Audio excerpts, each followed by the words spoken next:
अरे ये क्या होगी? लगता है गर्मी को वजह बेहोश होगी। जाओ जल्दी पानी लेके आओ। हाँ भाई।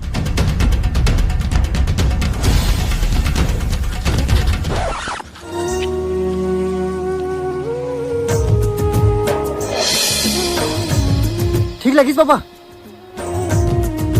का ठीक है बेटा, 3 दिन हुए खाए नहीं आओ। भाई ये बेचारा कुछ नहीं खाए, जाओ कुछ खाए के ले लेके जाओ। हाँ।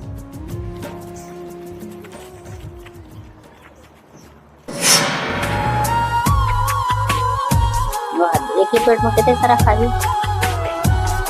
ये कहानी था बाबा, चल हम छोड़ देता। अरे भाई तुम्हें टेंशन मत लो, मैं छोड़ दूँ।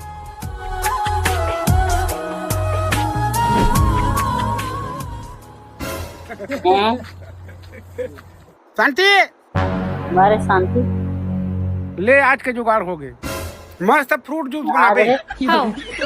पापा कल दूसरा एरिया में जाबो, बहुत दिन हो गए चिकन नहीं खाए, कल चिकन मांगबो। ठीक है बेटा, लेकिन ये हमारे प्लान के बारे में कोई पता नहीं चलना चाहिए। ठीक है पापा।